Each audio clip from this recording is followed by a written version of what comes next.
السلام علیکم ورحمۃ اللہ وبرکاتہ۔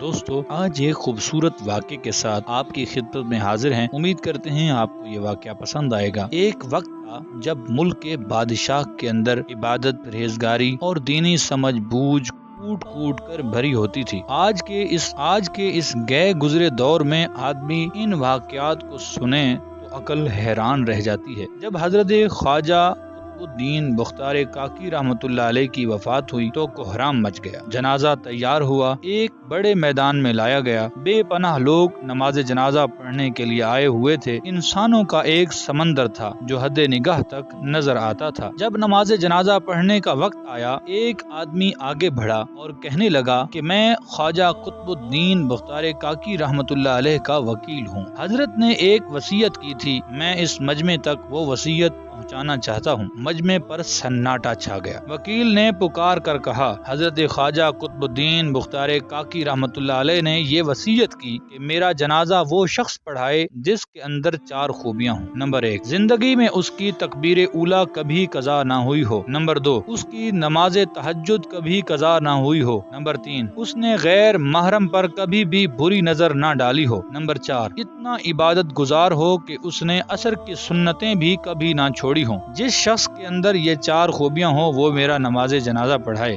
جب یہ بات سنائی گئی تو مجمع پر ایسا سناٹا چھایا کہ جیسے مجمع کو سانپ سونگھ گیا ہو۔ کافی دیر گزر گئی، کوئی آگے نہ بڑھا۔ آخرکار ایک شخص روتے ہوئے حضرت خواجہ قطب الدین بختار کاکی رحمت اللہ علیہ کے جنازے کے قریب آئے۔ جنازے سے چادر اٹھائی اور کہا، حضرت آپ خود تو فوت ہو گئے ہیں مگر میرا راز فاش کر دیا۔ اس کے بعد بھرے مجمع کے سامنے قسم اٹھائی کہ میرے اندر یہ 4 خوبیاں موجود ہیں۔ یہ شخص وقت کا بادشاہ شمس الدین التمش تھے۔ اللہ اکبر کبیرہ۔ دوستو، یہ تھے سلطان شمس الدین التمش جو اتنے متقی و پرہیزگار تھے۔ دعا فرمائیں کہ اللہ تعالی ہمیں بھی ایسے متقی حکمران نصیب فرمائے۔ اللہ تعالی آپ کو قدم قدم پر خیر و بھلائی نصیب فرمائے۔ اگلی ویڈیو کے ساتھ جلد ملیں گے۔ اللہ حافظ، اور آپ سے گزارش ہے کہ ہمارے چینل کو ضرور سبسکرائب کر دیجیے۔